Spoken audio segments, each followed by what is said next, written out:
नमस्कार, स्वागत है आपका अपना प्रदेश उत्तर प्रदेश उत्तराखंड में। मैं हूं सनी गंगासागर आपके साथ में। बुलेटिन की शुरुआत करेंगे इस वक्त आ रही बड़ी खबर से। सीएम योगी ने अधिकारियों को निर्देश दिए हैं। 10वीं तक के सभी स्कूल बंद करने के निर्देश दिए गए हैं। 16 जनवरी तक स्कूलों को बंद करने के निर्देश दिए गए हैं। कक्षा 11वीं 12वीं के बच्चे वैक्सीनेशन के लिए बुलाए जाएंगे। केवल टीकाकरण के लिए ये बच्चे स्कूल बुलाए जाएंगे। तो स्कूल बंद करने की बात कही गई है। सीएम ने निर्देश दिए हैं। जिस तरह से कोविड का संक्रमण लगातार बढ़ता ही जा रहा है और जिस तरह से प्रदेश में कोविड मरीजों की संख्या 5000 के पार हो चुकी है, उसके बाद सीएम योगी आदित्यनाथ ने अधिकारियों को निर्देशित किया है 10वीं तक के सभी स्कूल बंद करने के लिए उन्हें निर्देशित किया गया। 16 जनवरी तक स्कूलों को बंद करने के निर्देश दिए गए हैं। कक्षा 11वीं 12वीं के जो बच्चे हैं उनको वैक्सीनेशन के लिए स्कूल बुलाया जाएगा। पंजाब में प्रधानमंत्री नरेंद्र मोदी की सुरक्षा में बड़ी चूक का मामला सामने आया। दरअसल पीएम मोदी आज पंजाब के दौरे पर पहुंचे थे। सड़क के रास्ते हुसैनीवाला जाते वक्त कुछ प्रदर्शनकारियों ने उनका रास्ता रोक लिया। इसके बाद पीएम मोदी का काफिला यहां 15 से 20 मिनट तक रुका रहा।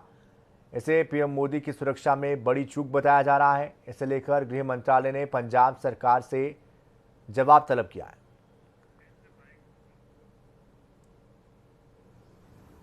हमारे लोकप्रिय नेता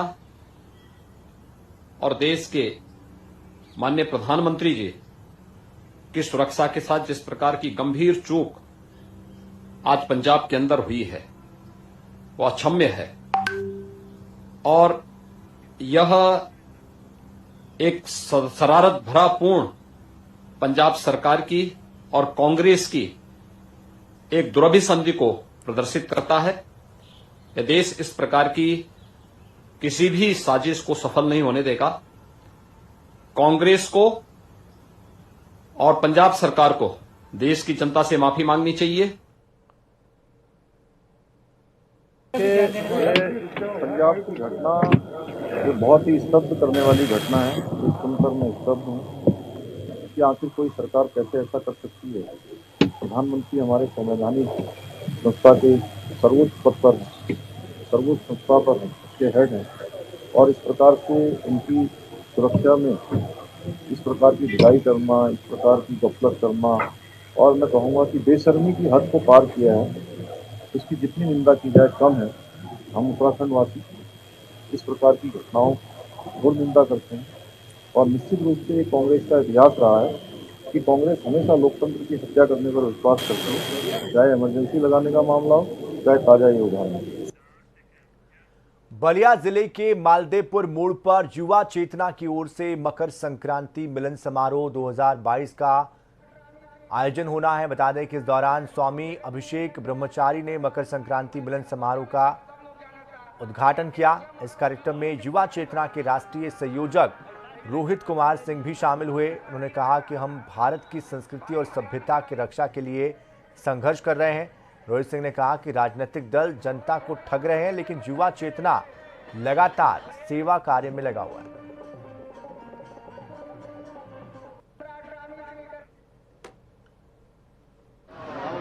आज बलिया के मालदेपुर मोड़ पर मकर संक्रांति मिलन समारोह 2022 का आयोजन हुआ, जिसमें हजारों की संख्या में बलिया सहित पूरे पूर्वांचल से लोगों का आगमन हुआ। स्वामी अभिषेक ब्रह्मचारी जी सहित अन्य गणमान्य लोगों के साथ हमने इस कार्यक्रम का शुभारंभ किया है। यह भारत की संस्कृति और सभ्यता का परिचायक है। मकर संक्रांति मिलन समारोह में सभी धर्म, सभी जाति के लोगों का महाजुटान हुआ। हम वासुदेव कुटुंबकम का संदेश आज बलिया की धरती से पूरे विश्व को दे रहे हैं। यूपी में भी कोरोना के नए वेरिएंट ओमिक्रॉन ने दस्तक दे दी है। प्रदेश में अब ओमिक्रॉन के 31 मामले सामने आए हैं। इनमें सबसे ज्यादा केस राजधानी लखनऊ में पाए गए। प्रदेश में कोरोना की स्थिति को देखते हुए सीएम योगी आदित्यनाथ ने अपनी टीम 9 के साथ बैठक करने के बाद नई गाइडलाइन भी जारी की, लेकिन प्रशासन कोरोना प्रोटोकॉल फॉलो करवाने में असमर्थ दिखाई दे रहा है।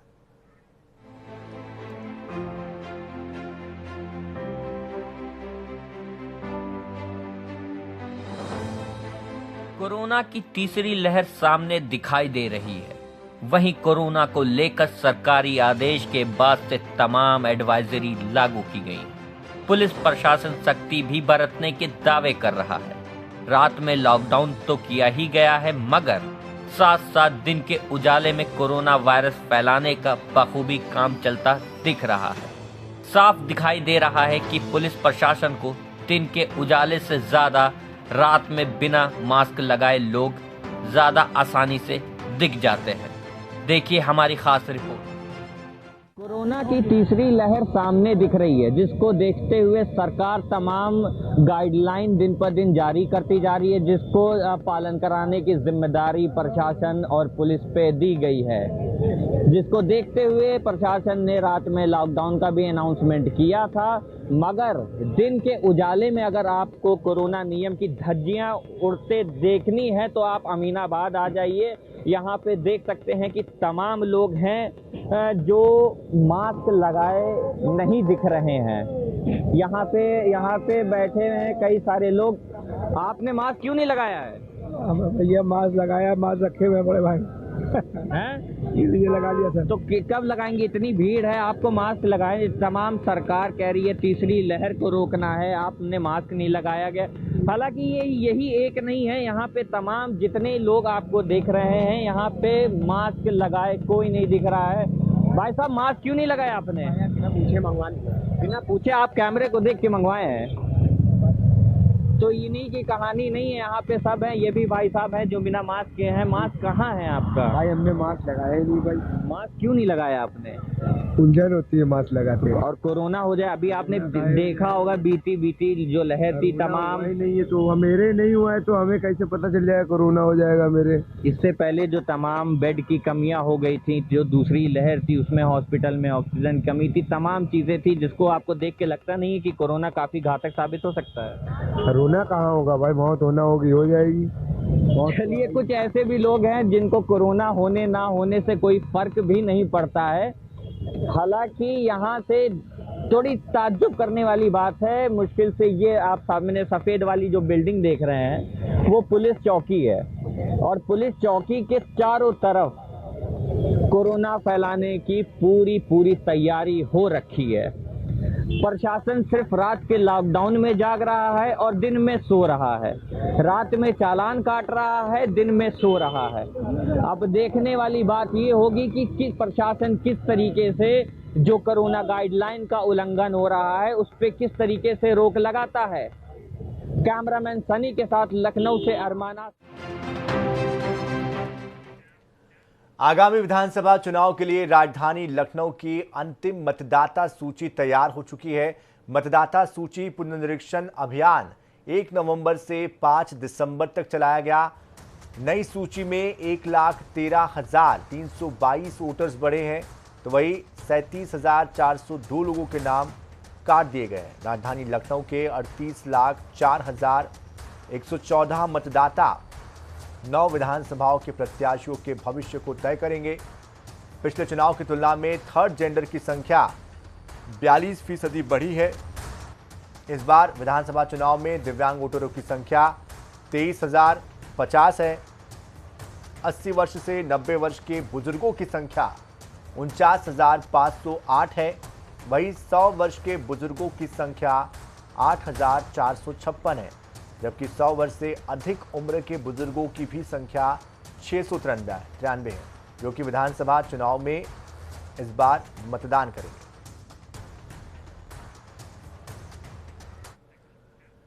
रघुराज प्रताप सिंह उर्फ राजा भैया ने अपनी पार्टी जनसत्ता दल के 11 प्रत्याशियों की सूची जारी कर दी है। प्रतापगढ़ की कुंडा विधानसभा से राजा भैया खुद चुनाव लड़ेंगे। वहीं बाबागंज से विनोद सरोज को टिकट दिया गया। फाफामऊ से लक्ष्मी नारायण जायसवाल उम्मीदवार होगी। प्रतापगढ़ के कुंडा से निर्दलीय विधायक रघुराज प्रताप सिंह उर्फ राजा भैया भी अपनी पार्टी जनसत्ता दल के साथ मैदान में है। राजा भैया की पार्टी को आगामी चुनाव के लिए चुनाव आयोग ने आरी चुनाव चिन्ह आवंटित किया है। बता दें कि राजा भैया कुंडा से साल 1993 से लगातार विधायक चुने जा रहे हैं। यूपी के बाहुबली नेता और पूर्व सांसद धनंजय सिंह को लखनऊ पुलिस ने भगोड़ा घोषित कर रखा है, लेकिन वो जौनपुर में खुलेआम लाव लश्कर के साथ घूमते हुए दिखाई दिए। धनंजय सिंह वहां के लोगों के साथ क्रिकेट खेलते भी दिखाई दिए। धनंजय सिंह करियाव प्रीमियम लीग मीरगंज के उद्घाटन समारोह में शामिल हुए। इस मामले में डीजीपी मुकुल गोयल ने कहा कि माफिया धनंजय सिंह मामले की जांच की जाएगी, उचित कार्रवाई की जाएगी।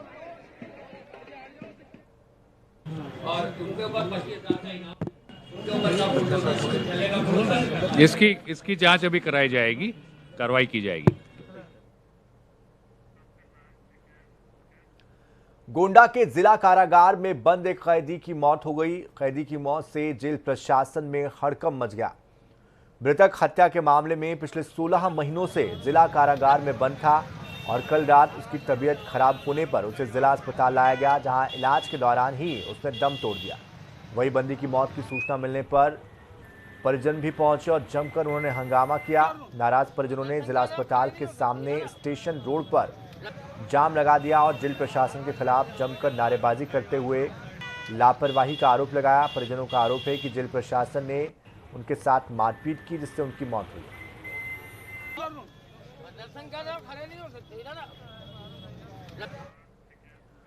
उत्तर प्रदेश के रामपुर में एक युवक को आवारा कुत्ते ने काट लिया, जिसके बाद किसी ने उसका इलाज तक नहीं कराया, ना ही रेबिस का इंजेक्शन तक उसको लगवाया गया। लेकिन उसकी मौत हो जाने के बाद उसके संपर्क में आए हुए जो लोग थे उनको किसी तरह का वहम था, एक भ्रम था, जिसके चलते उन्होंने खुद भी ये सोचकर इंजेक्शन लगा लिया कि कहीं उनके शरीर में कोई इन्फेक्शन ना फैल जाए। रामपुर के कस्बा कैमरी के एक युवक को पिछले हफ्ते ही आवारा कुत्ते ने काटा था, लेकिन उसका उपचार नहीं कराया गया। इसके बाद उसकी मौत हो गई। युवक की मौत को लेकर लोगों ने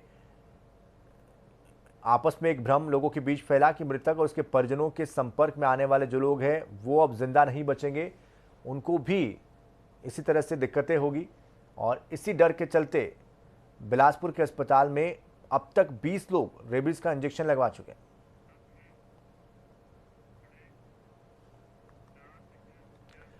देहरादून नाइट कर्फ्यू के समय में बदलाव किया गया है। रात 10 बजे से सुबह 5 बजे तक ये नाइट कर्फ्यू रहेगा। पहले रात 11 बजे से सुबह 5 बजे तक नाइट कर्फ्यू का समय तय किया गया था। राज्य सरकार ने इसके लिए एडवाइजरी जारी कर दी है, तो नाइट कर्फ्यू का जो समय है वो बदल दिया गया है। पहले रात 11 बजे से सुबह 5 बजे तक के लिए नाइट कर्फ्यू था, अब इसको बदलते हुए रात 10 बजे से कर दिया गया है।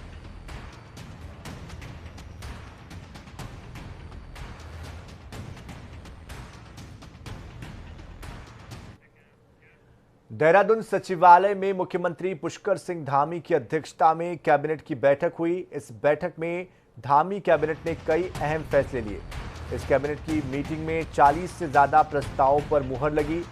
शासकीय प्रवक्ता सुबोध उनियाल ने कैबिनेट मीटिंग के लिए गए फैसलों को लेकर एक प्रेस कॉन्फ्रेंस की और जानकारी दी। उन्होंने बताया कि वृद्धा, विकलांग, दिव्यांग पेंशन को 1200 से बढ़ाकर 1500 करने का फैसला लिया गया है। साथ ही शिक्षा मित्रों का मानदेय 15,000 से बढ़ाकर 20,000 किया गया। इसके अलावा राज्य आंदोलनकारियों को सरकारी सेवा में आरक्षण के लिए सरकार राज्यपाल से दोबारा से चर्चा करने के लिए प्रस्ताव भेजेगी। 40 के आसपास मामलों पर चर्चा हुई, जिसमें विधवा पेंशन, वृद्धावस्था और दिव्यांग पेंशन को 1200 से 1500 रुपए करने का निर्णय लिया है।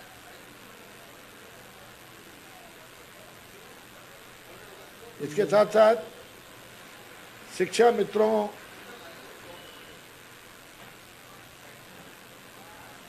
तो जो 10,000 रुपये 15,000 रुपये महीना उनकी तनख्वाह है, उसको बढ़ाकर 20,000 रुपये करने का निर्णय लिया गया। विधानसभा चुनाव से पहले नेताओं के दल बदल की चर्चाएं तेज हो गई है। एक बार फिर से अटकलें हैं कि कैबिनेट मंत्री हरक सिंह रावत जल्द ही कांग्रेस में वापसी कर सकते हैं। लेकिन वही कांग्रेस के पूर्व प्रदेश अध्यक्ष किशोर उपाध्याय ने भाजपा चुनाव प्रभारी तक से मुलाकात कर ली है।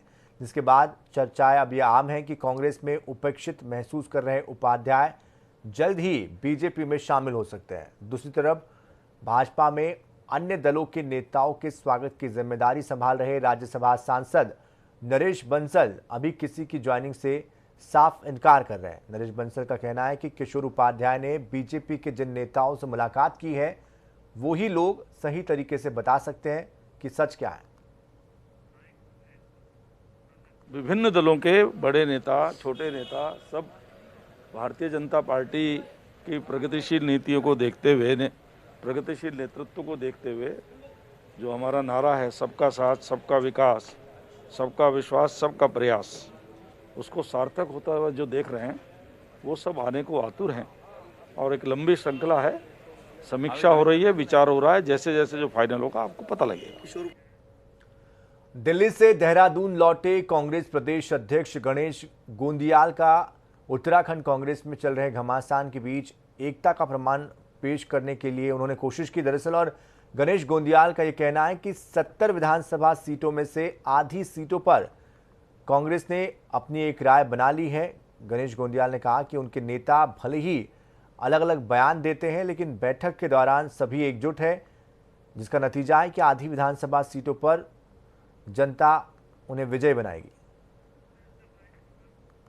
प्रदेश कांग्रेस के अध्यक्ष के रूप में मुझे ये बहुत खुशी का अनुभव होता है। कल और उसके पहले की बैठक में जब हम लोग सभी नेताओं के साथ बैठे और जिस सौहार्दपूर्ण, ठीक है अपने अपने तर्क होते हैं, मेरा ये तर्क होता है, दूसरे का कोई और तर्क होता है, तीसरे का कोई और तर्क होता है और उसमें उस कमेटी में अभी 9 लोग हैं तो 9 की 9 बातें हो सकती हैं, लेकिन उसके बावजूद इन सब बातों पर चर्चा करने के बाद किसी एक बिंदु पर आकर एकमत हो जाना ये बड़ी बात है।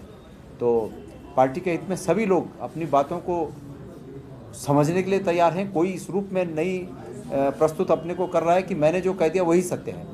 एक दूसरे की बात को सब लोग समझने के लिए तैयार हैं और एकमत होते हुए हम काफ़ी सीटों पर, आधे से अधिक सीटों पर हम एकमत हो चुके हैं। विश्व प्रसिद्ध जिम कॉर्बेट नेशनल पार्क बाघों के लिए जाना जाता है। बाघों के दीदार के लिए हर साल लाखों पर्यटक कॉर्बेट नेशनल पार्क पहुंचते हैं। कभी कभी इन पर्यटकों को ऐसे दृश्य भी दिखाई देते हैं जिससे कि उनका रोमांच दोगुना हो जाता है। रोमांच के साथ ही इन दृश्यों को देखकर पर्यटकों की कुछ देर के लिए सांसें भी अटक जाती हैं। ऐसा ही एक नज़ारा कॉर्बेट टाइगर रिजर्व के ढिकाला जोन से सामने आया, जहां पर एक बाघ शिकार के लिए लंगूर का पीछा करता हुआ दिखाई दिया। इतना ही नहीं, लंगूर को पकड़ने के लिए बाघ पेड़ पर भी चढ़ गया, जिसका वीडियो सफारी पर गए पर्यटकों ने अपने कैमरे में कैद कर लिया, जो कि अब तेजी से सोशल मीडिया पर वायरल हो रहा है। कॉर्बेट टाइगर रिजर्व में वर्तमान में 231 टाइगर हैं और कॉर्बेट जो है टाइगर का एक नेचुरल इकोलॉजी है, नेचुरल हैबिटेट है। इसमें टाइगर जो है अपनी नेचुरल एक्टिविटीज़ करते हैं। स्विम करना, पेड़ों पे चढ़ना, ये इनकी दैनिक दिनचर्या है टाइगर्स की, वो उसको फॉलो करते हैं। शिकार करने के लिए कई बार ये पेड़ पे चढ़ते हैं और अपने नेचुरल एक्टिविटीज़ के लिए जो है स्विमिंग भी करते हैं और ये सब एक नेचुरल एक्टिविटीज़ हैं टाइगर्स की, जो इनका नेचुरल हैबिटेट है कॉर्बेट में, उसमें ये चीज़ें जो है लगातार दिखाई भी देती हैं और जो नॉन टूरिज्म जोन में है वहाँ पर भी ये एक्टिविटीज़ होते रहती हैं। तो इसी के साथ इस बुलेटिन में फिलहाल इतनी ताज़ा खबरों के लिए, अपडेट्स के लिए आप बने रहिए जनता टीवी के साथ। नमस्कार।